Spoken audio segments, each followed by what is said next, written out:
V S Joy vote രേഖപ്പെടുത്താനായിട്ട് വരുന്നുണ്ട്. V S Joy വരുന്നത് ഇപ്പോൾ വി എസ് ജോയ് ബൂത്തിലേക്ക് വരികയാണ്. വി എസ് ജോയ് കുടുംബസമേതമാണ് വോട്ട് രേഖപ്പെടുത്താനായിട്ട് എത്തുന്നത്. ഈ തെരഞ്ഞെടുപ്പിൽ ഏറ്റവും മനോഹരമായ കാഴ്ചകളിലൊന്നാണ് ഇരുന്നു വി എസ് ജോയ് എന്ന് നമുക്ക് പറയാതിരിക്കാൻ കഴിയില്ല. ഏറ്റവും സുന്ദരമായ സൗമ്യനായി നിൽക്കുന്ന വി എസ് ജോയ് തൻ്റെ സ്ഥാനാർത്ഥിത്വം നിഷേധിക്കപ്പെടുന്ന നിമിഷത്തിലും പാർട്ടിക്ക് വേണ്ടി നിലയുറപ്പിക്കുന്ന വി എസ് ജോയിയാണ് നമുക്ക് കാണാൻ സാധിച്ചത്. വളരെ സൗമ്യതയോടുകൂടി തനിക്ക് പകരക്കാരനായി അവിടെ വരുന്ന സ്ഥാനാർത്ഥിയെ പിന്തുണച്ചുകൊണ്ട് നിൽക്കുന്ന വി എസ് ജോയ് ഒരു വാക്കുകൊണ്ട് പോലും പാർട്ടിയെ പ്രതിസന്ധിയിലാക്കിയില്ല എന്നത് പ്രത്യേകം തന്നെ എടുത്തു പറയേണ്ടതാണ്. വി എസ് ജോയി കാണിച്ച ഉത്തരവാദിത്വം ഒരുപക്ഷെ കോൺഗ്രസിലെ പല നേതാക്കൾക്കുമുള്ള പാഠം കൂടിയാണ്. ഈ തെരഞ്ഞെടുപ്പിൽ പലതരം പ്രകടനങ്ങൾ നമ്മൾ കണ്ടു. ആ പ്രകടനങ്ങളിൽ നിന്നൊക്കെ ഒഴിഞ്ഞ് വളരെ സൗമ്യനായി ശാന്തനായി നിൽക്കുന്ന വി എസ് ജോയിയാണ് നമുക്ക് കണ്ടത്. ഈ തെരഞ്ഞെടുപ്പിൽ ഒരു പക്ഷേ വി എസ് ജോയിയാണ് സ്ഥാനാർത്ഥിയുടെ പേരിൽ UDF സ്ഥാനാർത്ഥിയായി മത്സരിക്കേണ്ടിയിരുന്നത് എന്നത് പ്രേക്ഷകർക്കറിയാം. പിന്നീട് ആര്യാടൻ ഷൗക്കത്തിനെ അവിടെ തീരുമാനിക്കുകയായിരുന്നു. അതെങ്ങനെയാണ് തീരുമാനിച്ചിരുന്നതെന്നും വലിയ ചർച്ചകൾ ഉണ്ടായതാണ്. ഇപ്പോൾ വി എസ് ജോയി ഇപ്പോൾ ബൂത്തിലെത്തി വോട്ട് രേഖപ്പെടുത്തുകയാണ്. അലി അക്ബർ ഷായുണ്ട്. അലി അക്ബർ ഷാ, ഇപ്പോൾ വി എസ് ജോയി എത്തിയിട്ടുണ്ട്. മഴയിലും തളരാത്ത ആവേശമുണ്ട്. വി എസ് ജോയിയുടെ സ്വന്തം നാട്ടിൽ വി എസ് ജോയിയെ പ്രതീക്ഷിച്ചിരുന്ന നാട്ടുകാരുടെ ഇടയിൽ നിന്ന് പക്ഷേ വി എസ് ജോയിക്ക് മറ്റൊരു സ്ഥാനാർത്ഥിക്ക് വേണ്ടി ഒടുവിൽ പിന്തുണ നൽകേണ്ടി വരുന്ന സാഹചര്യമുണ്ടായെങ്കിലും വി എസ് ജോയിയുടെ നിലപാടുകൾ ഈ തെരഞ്ഞെടുപ്പിലേറെ ശ്രദ്ധേയമാണ്. അത് അടയാളപ്പെടുത്തുക തന്നെ ചെയ്യും. അങ്ങനെ വി എസ് ജോയി വോട്ട് രേഖപ്പെടുത്താനെത്തുന്നു. കുടുംബസമേതമാണല്ലേ വി എസ് ജോയി വോട്ട് രേഖപ്പെടുത്താനെത്തിയത്? അലി അക്ബർ ഷാ, പോത്തുകലിലാണ് വി എസ് ജോയിയുടെ വോട്ട്.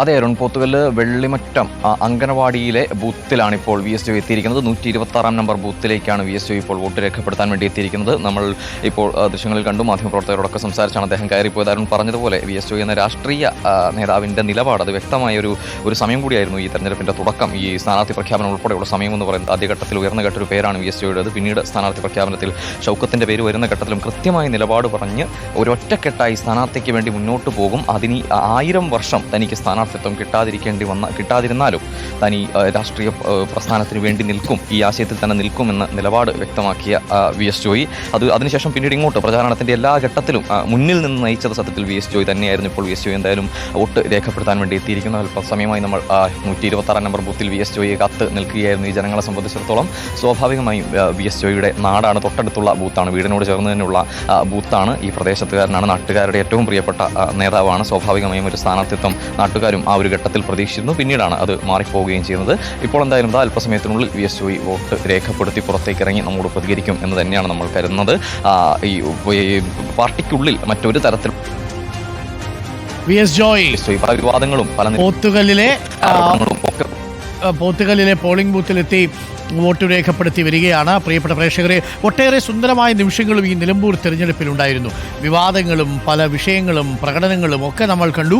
പക്ഷേ അതിനേക്കാളെല്ലാം അപ്പുറം, ആവേശത്തിനുമപ്പുറം ഈ തെരഞ്ഞെടുപ്പ് സമ്മാനിച്ച നിമിഷങ്ങളിലൊന്നായിരുന്നു വി എസ് ജോയി ഈ സ്ഥാനാർത്ഥിയല്ല, ആര്യാടൻ ഷൗക്കത്താണ് സ്ഥാനാർത്ഥിയാണ് എന്ന് പ്രഖ്യാപിക്കുമ്പോൾ ആ നിമിഷം തന്നെ വി എസ് ജോയി ആര്യാടൻ ഷൗക്കത്തിന് പിന്തുണ പ്രഖ്യാപിച്ചു കൊണ്ടുവരുന്നത് നമ്മൾ കണ്ടു. ഒരു തവണയല്ല, 1000 തവണ സ്ഥാനാർത്ഥിത്വം നിഷേധിച്ചാലും പാർട്ടിക്കൊപ്പം നിലയുറപ്പിക്കുമെന്ന വി എസ് ജോയിയുടെ നിലപാട് ആ അർത്ഥത്തിൽ ഏറെ ശ്രദ്ധിക്കപ്പെട്ടതുമാണ്.